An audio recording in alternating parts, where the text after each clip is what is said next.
Hi, and welcome to the Rare Business Podcast. My name is Adrian Swinsko, and I'm a consultant, advisor, researcher, and writer on all things related to customer service and customer experience. Through this podcast, I seek out and interview CEOs, entrepreneurs, business and tech leaders, and leading thinkers about what it takes to build organizations that produce better outcomes for both customers and employees in this fast-moving modern age that we live in. If this is your first time listening to one of these interviews, then welcome, and please do dive into the archives at adrianswinsco.com, as I've now completed over 250 of these interviews in the last few years. If this is not your first time listening, then thank you for returning, and I'll aim to do a good enough job to keep you coming back week after week. Anyway, that's enough from me right now.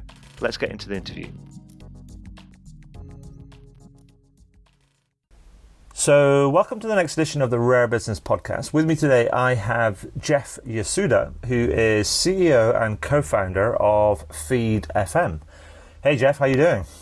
Hey, how you doing? Thanks so much for having me, Adrian. You're very welcome. Now, Jeff, for the benefit of our listeners and readers and things, can you tell us a little bit about yourself and the work that you do across at Feed FM? Yeah, sure. I mean, I think for starters, I initially came out of the finance world, so I was a bean counter, CPA and all that. I did the investment banking thing. But, I did venture capital after that. But, really strange thing happened. Basically we had started a venture fund back in sort of the 2000 timeframe, which, as you may recall, was the peak of the first internet bubble. Yeah. Right before it popped. I was right in the thick of it. Yeah, and it was, it was a crazy time. But once kind of the bubble burst, it was very, very challenging. And quite frankly, I often say I've never worked so hard. This is my venture capital years, so hard for such little results. Right. I mean, it was really a really tough time. And so we ended up capping our fund, meaning no new investments, in kind of the 2005 timeframe. And I decided to get off the grid. This is the first time in my life I was able to take some time off. So I traveled the world for about 6 months with my wife before we had kids, which, as you know, changes everything. But, and really kind of two important life lessons came to me during that 6 months, if you will. Number one, life is too short not to work with, or life is too short to work with people that you don't like. Yeah. And number two, I think more importantly, life is too short not to pursue what you really love doing. And for me, that love has always been music. I've been playing in bands since I was, 13 years old. I'm a music nut. I still perform in bands, and I wanted to do something in a very challenged, beleaguered, and at the time, a very basically in an industry, basically spend some time in an industry that was very resistant to technological change. Right. And so that's really, where I fell into this crazy world of music and music licensing. And I dabbled around with some unsuccessful, some moderately successful, but, it was really a startup scenario where it was challenging. And finally, though, we came across something called Feed FM, which is what I'm doing now.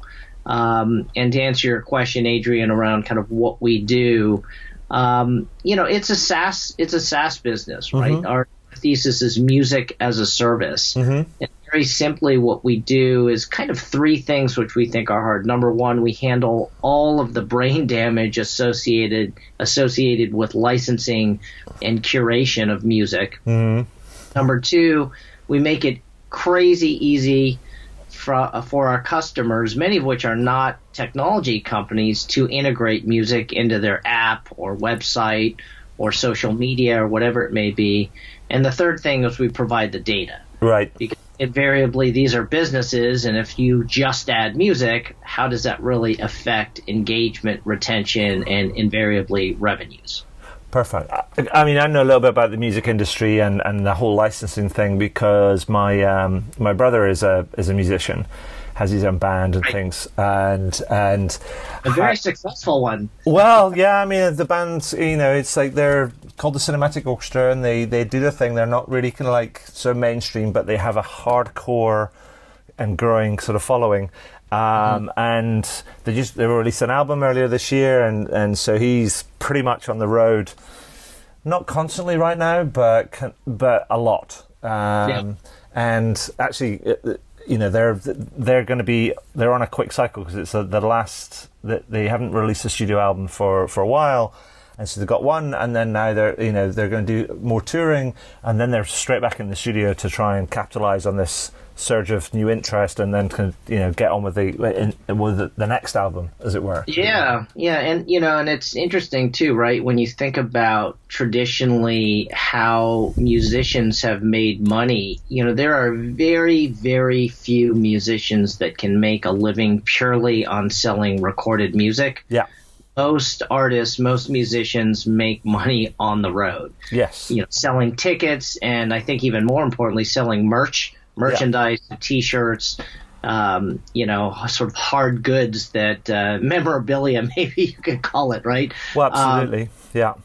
And so, what's fascinating though is that and one of the things that's become really apparent with my brother's kind of music is since the last album, they had a track on that last album which is called "To Build a Home," which is a incredibly stripped back, austere track with a vocalist called Patrick Wilson on the recorded version, and a piano that's just like arranged beautifully, and it has other kind of strings and stuff in the background at points. But it's how popular that song has become, and how many times it's been licensed for TV shows and for advertisements and everything else. I mean, it's a bit like, it's becoming potentially a little bit of an albatross in many ways, because it's like the song that everybody knows, as it were. But it is such a nice little earner. It just keeps going. It's like a timeless sort of thing. Yeah. So it's that licensing thing and how people are using music to add extra dimensions to their experience is fascinating. I mean, that's kind of one of the things that I wanted to talk to you about, is how you're doing some interesting stuff to both enhance and differentiate the experience that customers get with audio and music. Sure. And that's the thing that I think is potentially a bit of a forgotten dimension of the customer experience, that sort of the audio kind of element and what it can add to it. I mean, can you tell us a little bit more about what you're doing, so you can sort of unpick some of that sort of stuff, because it's not just I'm putting a mixtape together for you and then kind of like streaming it across to your app, as it were. Sure. It's more than that, right? Yeah. Well, and fundamentally, when you think about where people listen to music, right? It's when they commute. It's when they go out, go to a restaurant, go to a bar, and obviously when you exercise, when you work out. And so, I think, and just bringing back one point about your brother and the licensing element, which is really important, is that artists, the content creators that we all know and love, they have to be thinking of themselves as entrepreneurs, as business people, right? Sure. And so they have to be thinking about all the different revenue streams that they have. If it's live music, if it's selling T-shirts, and in your example, which I liked a lot, is if they license their music, right? And so, where we come in is we are essentially another revenue stream or a conduit to help the distribution of various artists. And so, to add a little more specificity around what we do, the third segment I talked about, which is, people listen to music when they work out, when they exercise. Right. Yeah. Fitness is a very core segment for us. And what's interesting too is the major all labels are viewing fitness as really one of the next potential distribution points for music. Right. And so what's different though, and these are not music streaming apps like Spotify, Apple Music, Amazon Music, Tidal, Deezer, and the list goes on, and Pandora, these are apps that people go to work at where music is a very core component, but it is secondary to the actual workout experience. So right? Would I be right in saying that, like, it's, how, what's it called? Like the Peloton kind of app where you've got that sort of stuff. So it's like the core activity is the cycling and the programs and things, but the music is the wraparound bit to get people motivated, in the mood, all that type of stuff. That's right. Okay. And, and there's actually been a ton of neurological research around the effect of music on power consumption, on your ability, a person's perception of how hard they are working, the perception of how long they have been working, where there are a lot of positive benefits to music, but without all the neurological commentary, music just makes it a lot more fun, right? It keeps your mind off things. It makes the experience more enjoyable. Right. And it's really where we've been lucky to work with a lot of just, great brands, from big brands that have been around for eons like Life Fitness and Nautilus, to, newer entrants like Fitbit, apparel and sports companies like ASICS. Okay. To, even the hot startups from Tonal and Mirror, that, we've been working with, as well as just a whole swath of, companies that are, in what you call stealth mode, if you will, that are trying to do new types of fitness routines, because it's very personal to the individual, right? Some people like boxing, some people like, spin classes, like Peloton, some people like HIIT workouts or high intensity interval training. Yeah. And so, and music, again, we can obviously tailor that to the demographic. Is this a, mostly female audience? Are these millennials? Are these, parents? Are they, it really changes, right? Are they located in Miami, or are they located in Wisconsin, or, in the UK? So in any event, there's a lot of really fascinating things that you can do around music to get really back to what I know you're big about, Adrian, which is the consumer experience, right? What is the user experience, and how does music impact that? Well, exactly. I mean, and that's, so you mentioned a couple of brand names and stuff there. People like the ASICs of this world, the Fitbits, the Nautiluses. I mean, can you give me a couple of examples of people that you've worked with, and what you've done, and what the benefits they are recreated? Because I'm intrigued by this idea. Sure. That audio, I can see audio, and we'll talk about this a bit later. It's like audio starting to be explored, as it were, but it's been an oft forgotten, or a thing that just gets tacked on. Oh, we better play some music type of thing. Yeah. Yeah. But actually, I'm more interested in kind of almost some of the stuff that you're kind of doing, and how it's added to the experience, backed by knowledge of the music, but also that whole neuroscience and the benefits thereof of the right type of music for the right type of activity or situation. Yeah, absolutely. And maybe just to start at a high level, music is the only medium that you can enjoy while you are doing something else. Right? Music is the only medium that you can enjoy while you are doing something else, right? You can't drive a car while you're reading a text, right? Or you shouldn't. Sure. Right? You can't drive a car, or you shouldn't be driving a car while you're watching a movie or a video, right? But you can drive a car while you are listening to a podcast, or having a conversation, or listening to music, whatever it might be. The audio element is something, again, that you can keep in the background and enjoy while you do other things. Now, when you start getting to more commerce-related elements, in our case, fitness, you work out, but you can also shop, right? You can browse, you can whatever it might be. You can make a electronic greeting card. You can design something. There's a lot of different elements that you can, or a lot of activities you can do while you are enjoying this medium. And so, what's fascinating though is that generally companies for years and years have shied away from well, let's not so much audio, but have shied away from music because really around the complexity of licensing and the cost of licensing, right? It is expensive to hire lawyers to actually educate you on the ins and out of music licensing. What is a mechanical royalty? What is a sync license? What is a publisher? What's the difference between a composition and a master? These are all things that most people and most executives of companies or marketing folks, they just say, give me the music, right? Yeah. They don't know about all the specifics around licensing, and that's really where we come in.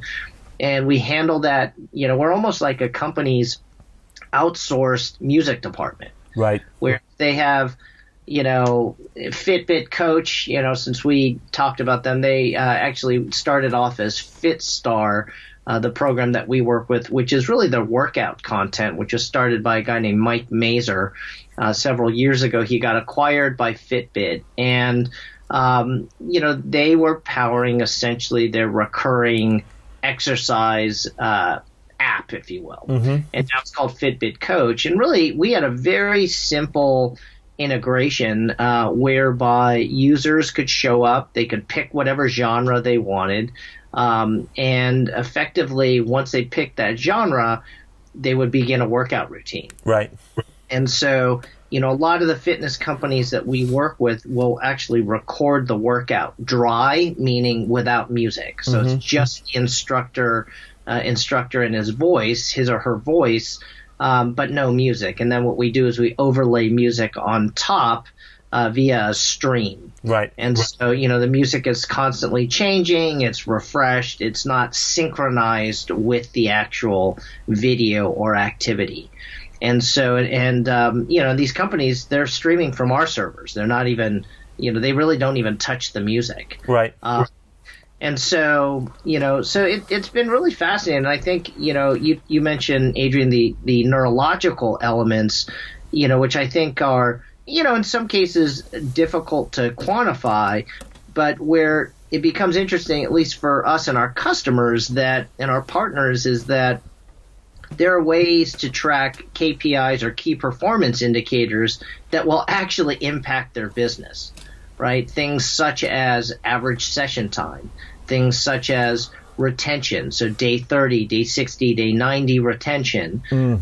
And invariably, these all add up to one thing, which is lifetime value, LTV, for these businesses. If we can help boost any of those elements of the LTV equation, we are effectively a revenue driver as opposed to a cost center. And that's where it starts getting really exciting around how music not only makes the experience, the consumer experience, more enjoyable, but how we can help enterprises, businesses actually make more money by using curated and thoughtful music and audio.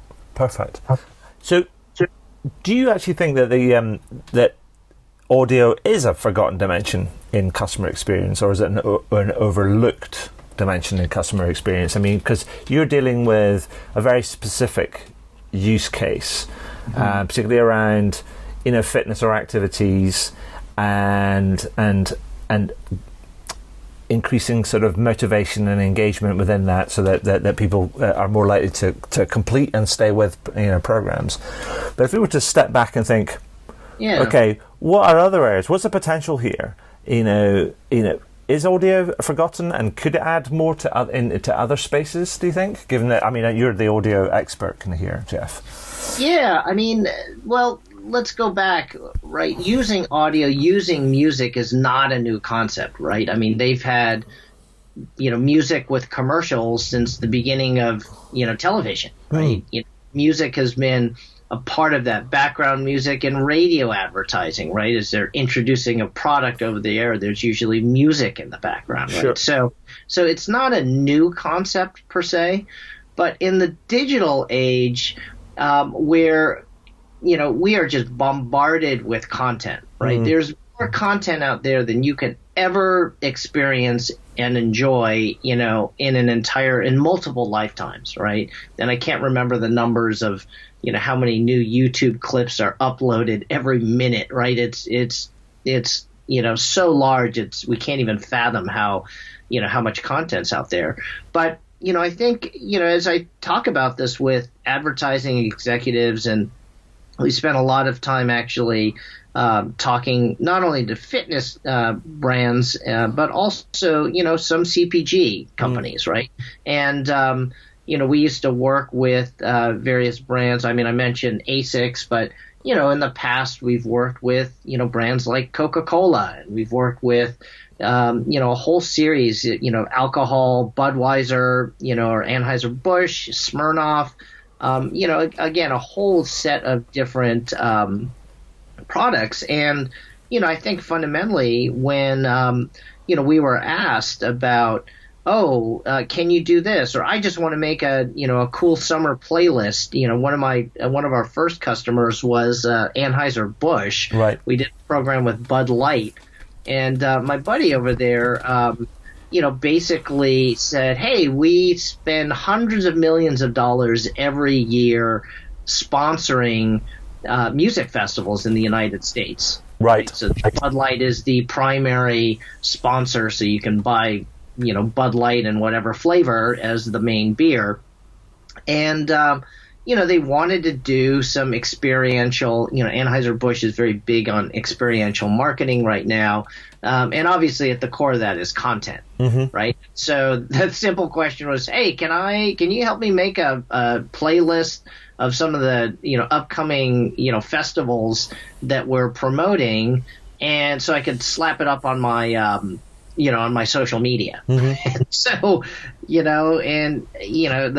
my buddy over there, as I was thinking about it, I was like, God, who really does that? I don't think anyone does that. And, that was really kind of our first paying customer as we built, a licensed music experience, essentially, that could live in social media. Yeah. And so, I think so, but, that was kind of a wild concept for them, right? He basically said, he said literally he had stacks of license agreements, going from artist to artist to artist on his desk. And he said, if there's a way that you could simplify this process for me. So, what I want to do? I want to have some sort of music experience for, beer drinkers. Help me do that. Sure. And it was baffling to me that no one really had come up with a cost-effective way to do this.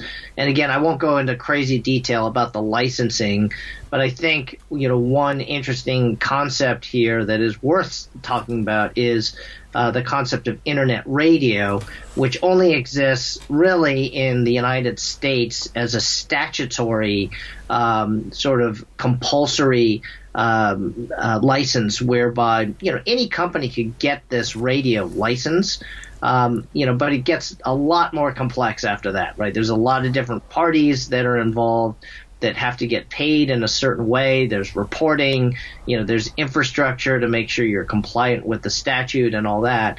And again, same sort of thing, Adrian. I mean, this is just more than what a brand manager or a marketer or a C-level executive who said, look, I have a problem. I need to build engagement. And so, I want to use music, make this problem go away. Right? That's kind of what they want to know about. Well, absolutely. I mean, I just think it made me think about, because I was thinking about other applications, and particularly in that sort of service and experience space, and particularly around areas where, sometimes it's inevitable, but people don't necessarily make it very pleasant or very easy. And the thing that comes to mind is like, when you're waiting on the phone, if you call a call center or contact center and you're waiting on the phone and you get like chamber music or something. Now, I've got nothing against chamber music, but chamber music is loved by a small fraction of the population. Sure. Now, wouldn't it be great if once you've gone through the IVR, where you've gone press 1 for sales, 2 for servers, 3 for whatever it might be, and you're through, and it goes like, and you're in, and then the music kicks in. Wouldn't it be great great if somebody just popped up and said, not loving this music, press 1. We'll keep you in the queue, but press 1 for our kind of classic rock selection, press 2 for our kind of R&B selection, 3 for our hip hop, 4 for our kind of like our pop sort of selection, and then and just to make your way a little bit better, sort of thing. Yeah, I mean, you just came up with a new business model, right? Maybe we should start that company right here. But well, I'm just thinking off the top of my head. I was like, if you think about voice over IP kind of telephone systems right now, that's not going to be hard. Yeah. Yeah, well, Twilio, as you probably know, which, essentially is doing that, making sort of telephony solutions very easy, for companies to integrate. They have a whole API document, set of documents where, and actually we've worked with these guys to actually build a prototype similar to what you were saying, right? At the beginning of the, hey, welcome to, whatever it might be, and Selfridges, click, press 1 for classic rock, press 2 for pop, press 3 for, hip hop, whatever. I mean, I'm just thinking about it now, and I'm just thinking about, wouldn't it be great if you end up with the chamber music kicks in, and then all you hear is that kind of almost the, that sound where like a DJ just kind of like it's just dragging the needle across the record and going, enough of that. Yeah, we've mixed it up. We can, and here's your option, sort of thing. Pressing, and we'll keep you in the queue. But this is hopefully going to make your thing kind of. We should talk about that, Jeff, a bit more. Actually. Yeah. But anyway, let's not do it now because this is like going to be in public. So let's try and keep it secret. Yes. Well, and I will say one thing though on that note, which is that a lot of folks. We were working with this one brand in particular that was, they were selling clothing to, teenage women. And what was interesting is that they really wanted to have a consistent content story at every consumer touch point. Right. So whether or not you're, music, again, you think about, what the largest consumer of music is, right? Millennials, Gen Z, basically young adults, if you will. They are the largest and most voracious consumer of music, way more than baby boomers, who like to think they invented the festival with Woodstock and all that. But, but I think, what's interesting around having, and getting back to something that's near and dear to your heart around consumer experience is that having a consistent content story at every consumer touch point is pretty compelling, right? And so, in your example, you get to pick, between all these different genres. But what if a brand like an edgy skateboard brand or an edgy clothing brand or whatever, they have a very strong opinion about music, what they think matches the culture of their, user base. So they may not give you, press 1, press 2. They may say, you know what, we are all about, the Sex Pistols and about, the Ramones and about, whatever, right? Agent Orange, TSOL, whatever, whatever band, right? And it could be a case of like press 1 for loud or 2 for even louder. Yeah, totally, right? Totally, and so that's kind of funny, right? And so, so I think, this whole element of being able to use audio and use music, we haven't even talked about podcasting yet, but podcasts, but I think, being able to make it easy for brands, to effectively access this great content invariably will help the bands, right? Because the bands, getting back to what we talked about in the beginning, are looking for or should be looking for multiple sources of revenue. Absolutely. Then there's this other thing, which is not strictly music, but it's in that audio sort of field as well. Because I don't know if you saw, I think it was MasterCard a little while ago, have started to experiment with this audio branding, and so they've got this thing where it's almost like a 3-tone thing, which is a little bit like the Intel Inside type of thing, or like the Nokia. Remember the standard Nokia ringtone? I mean, oh, that's the Nokia ringtone. So that it sort of ebbs and flows at, from time to time, but Mascot have gone big on this. We've gone for this 3-tone thing, which is going to be almost like embedded in pretty much everything that they do. And I was thinking, is that, I mean, because that's happened, and Mascot is like a big, big brand that do lots of sponsorship and lots of, different things.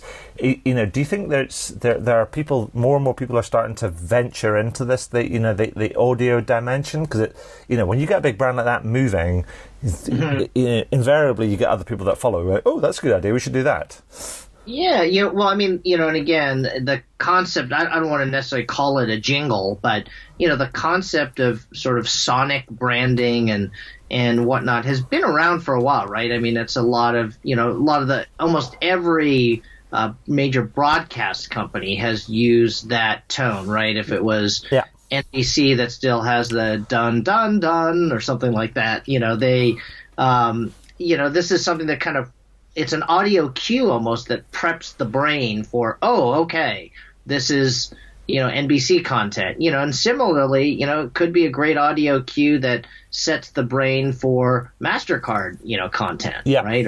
And so, I think having that, call it audio signature, again, I think anything that can be used to make a connection with their consumer is worth experimenting with. Yeah. Right. Yeah. And in your new book, around having sort of what is that punk thing to do to, what is that experimental, edgy, kind of slightly dangerous, a thing to experiment with, if it improves the consumer experience, I say go for it, right? And you may piss some people off, right? No brand has ever been successful, creating a brand by consensus. Yeah. Right. And so, you need something that stands apart, and by standing apart, you're going to, you're not going to be everything to everybody. You're going to piss some people off. But, again, if audio is just another way to experiment, gosh, I'd say go for it, right? I mean, that's been a fundamental driver of our business. Perfect. So if I was to say to you, Jeff, given your experience in this music and the audio sort of space, I mean, putting and thinking about how it can improve, people's experience, what would be your best advice to people if thinking about actually how can I maybe use audio and music to improve my experience or to improve my engagement or connection and so on and so forth, and almost as a way of kind of helping people to get started? What should they be thinking about first? Yeah, I mean, well, the first thing is there has to be an appreciation and understanding that you need to compensate the rights holders, right? I think there have been a lot of brands that have played fast and loose with, we're not big enough, or, we're helping, the labels and, musicians with distribution and exposure, by using their music. But the fact of the matter is that if you have not licensed that content, you are infringing, right? And, and invariably it hurts, the actual content creators, right? Many musicians, and I'm sure your brother can attest to this when he was starting out, we're living hand to mouth, right? These are, touring in stinky vans with crowded stinky vans, staying at, at very, very low end hotels just to make it work, right? Yeah. Sleeping on people's couches, right? And so, I think it's important to understand that, these artists, if you will, need to be compensated. And there's a whole series of groups that have essentially evolved over time to protect those copyrights. But I think the first piece of advice that I would say is that if a brand is looking to use music, understand that there is a price to that. Right. And I think after that, and again, not everyone has millions of dollars, right, to license music, for a commercial, right? Particularly a very popular song, right? And so there's a lot of different gradations and ways to use music. There's different pay structures. But a lot of it really, fundamentally, that's why we've created Feed FM, right? I mean, a lot of it is as we build our business, we want everyone or anyone who thinks about, gosh, how do I use music? Well, look, just go to the Feed FM guys, right? Yeah. I use them because, they've got a whole series of different ways to do it. I don't even, to be honest, know the specifics of the licenses, but just go to the Feed FM guys. They'll figure it out for you. Yeah. And almost like it's a Chinese menu, right, of different types of ways that you can use music. I didn't realize it was going to cost this much for a commercial, so maybe that's not what I could do, but I could do something on social media and it'll be this price, right? I think that's really, or I want to, add one song to a video that I'm doing, or I want to, power music for, I want to build an app that just has heavy metal music, right? Yeah. Or, whatever, right? And so these are all different use cases, and a lot of what we're about is, hey, how can we make it crazy easy, to really remove the brain damage associated with licensing music. So everyone gets paid. A business owner can focus on what they do best. If it's, if it's creating great fitness apps, if it's, selling cool clothes, if it's, making skateboards, whatever it is, right? These are, this is what their core competency is, not licensing music. And again, that's where we come in. So I guess the kind of the headline for that is like, just because you can listen to it on Spotify or YouTube for free doesn't mean to say that you can use it for free in your business. Right. And to be honest, I know you say that, laughing, but there are a lot of folks that think, oh, well, I own a Spotify account, so I can do whatever I want with that music, right? I'm paying for it. No, that's not really how it works. Read the terms and conditions. Yeah, that's right. There are a lot of smart people, that think, oh, I've got a Spotify, and a very easy example on that, which is a real problem, is, you go to a gym, to play music, what's called a public performance license, you can't, a trainer can't just plug in their phone and start playing their Spotify account.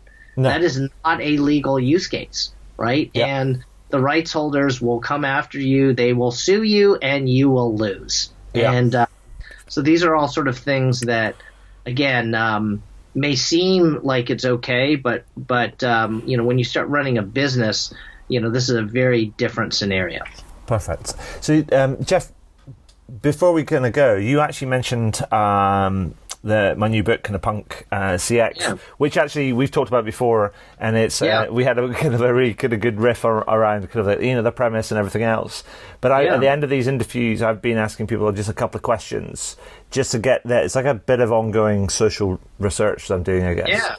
Yeah. And the thing I've been asking them, the first question I've been asking them is like, what one or two words would you say would you think would describe a punk approach to customer experience?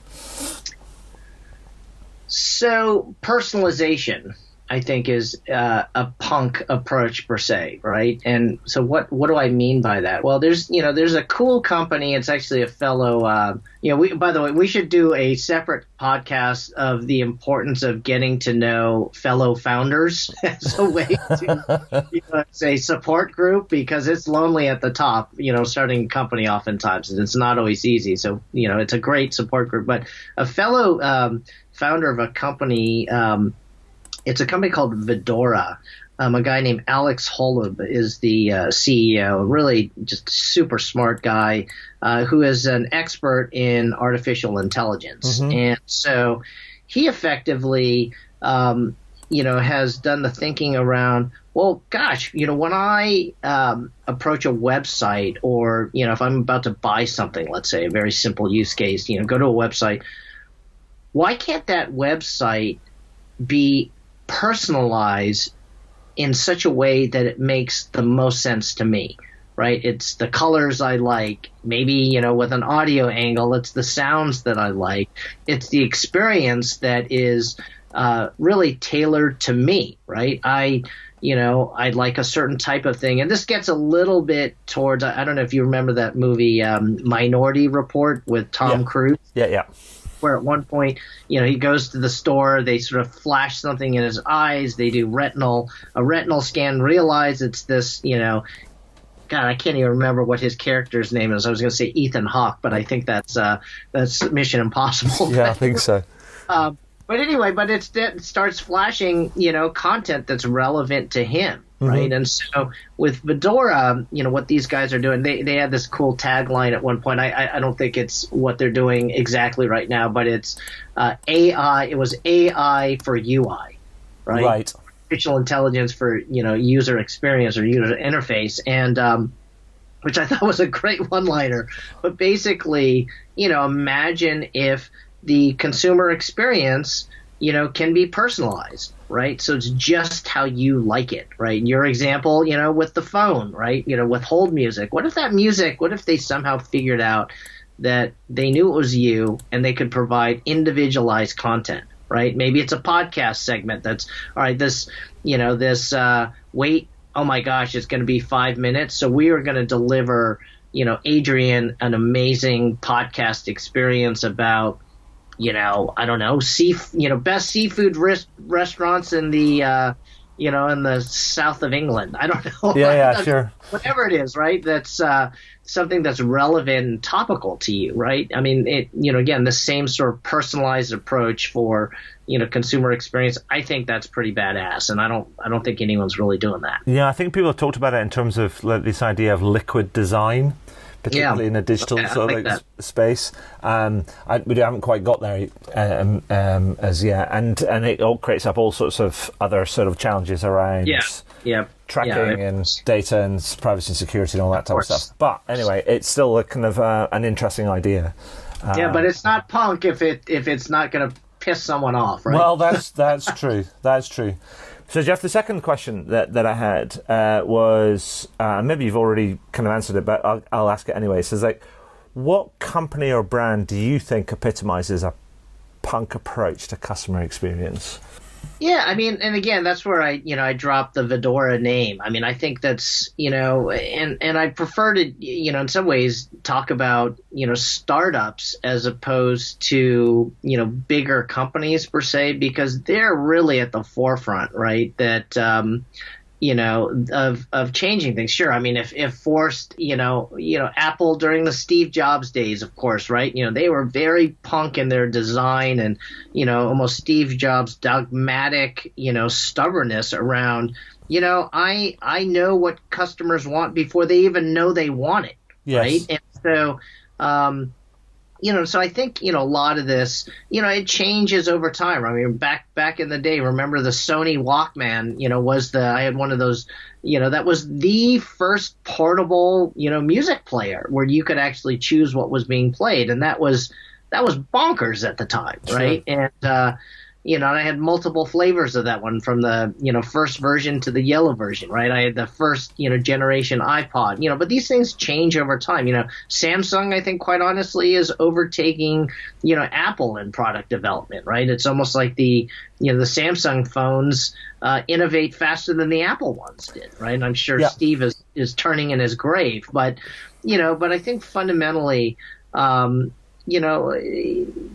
are companies, I think, quite frankly, Amazon's approach to, to the Echo, right? Using voice as a means. I mean, again, getting back to the audio element, right? I believe the world is going to be a place, within the next 10 years, there may not be any keyboards anymore, right? Where people will just talk and say what they want, kind of like, God, what was that movie? Danger, Mr. Robinson kind of thing, right? Where you're just dictating to some presence in the air and stuff happens, right? And so, and maybe even, after that, there may not even be a need for audio. There'll just be some implant in your brain, and you think it, right? It happens, right? Bring on the Matrix. Exactly.